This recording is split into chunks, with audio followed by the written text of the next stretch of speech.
सैयारा तू तो बदला नहीं है। অনেকক্ষণ থেকে ফেলছো এবার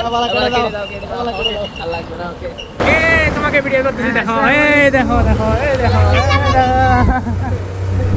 বেশ কিছুদিন আগে আমি সিন্ধুকছড়ির বিভিন্ন পাহাড়ের একটি ভিডিও করেছিলাম। আসসালামু আলাইকুম গাইস, আজকে এমন একটি জায়গাতে চলে আসলাম রাঙ্গামাটি থেকে প্রায় 20 কিলোমিটার দূরে, একদম ভেতরে, যেখানে আপনার শান্তি বাহিনীদের এরিয়া রয়েছে।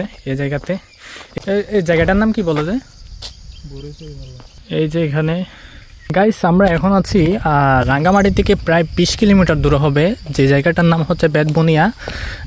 এই জায়গাটা খুব সুন্দর। পাহাড়ের ভিতরে গেলে কি হবে? পাহাড়ের ভিতর গেলে দিবে আর কি এখানে সুন্দর করে করে পাহাড়ের সৌন্দর্য দেখে যদি এখানে ভিতরে যাওয়ার জন্য যদি চেষ্টা করি তাহলে আমি সব শান্তি বাহিনী। এখানে যতটা সুন্দর ঠিক ততটা ভয়ঙ্কর এই জায়গাটা, যেহেতু এটা এমনি একটা রাস্তার মতো লোকাল, যার কারণে কিছুটা নিরাপদ। কিন্তু এখানে যদি একটু করে যদি ভিতরে যাওয়ার জন্য চেষ্টা করেন তাহলে একদম শান্তি বাহিনী কট করে দিবে। যে পাহাড়গুলো আমি খুব সুন্দর করে করে কিছু শট নিয়েছি, যেগুলো আপনারা সিনেমেটিক ওয়েতে দেখতে পারবেন।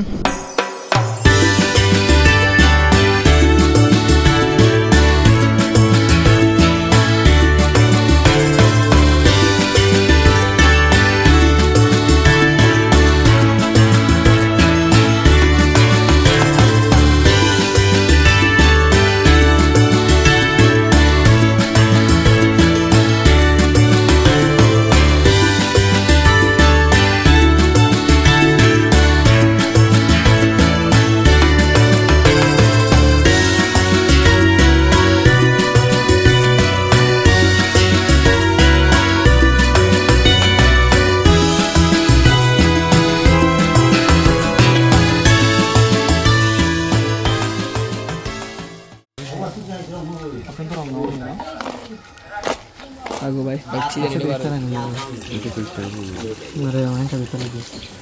হটিয়া তেল হটিয়া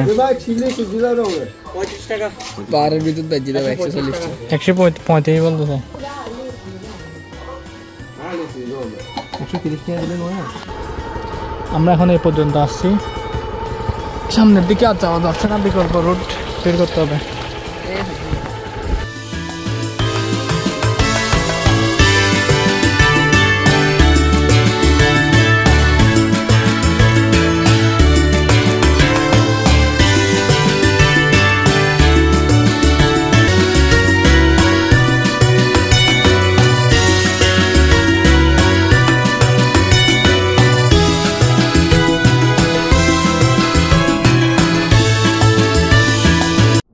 যেমন সুন্দর তেমন এখনের ওয়েদার দেখতে পাচ্ছেন, বৃষ্টি আসতেছে।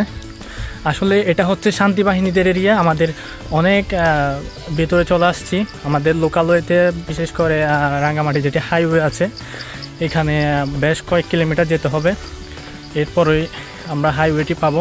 এখন একদম সন্ধ্যা হয়ে যাচ্ছে, যার কারণে আমরা চলে যাচ্ছি, অর্থাৎ দেখতে একদম ফুল বাংলাদেশের কাশ্মীর বলা যেতে পারে। আজকে এই পর্যন্ত, দেখা হবে পরবর্তী ভিডিওতে। Tata, bye bye.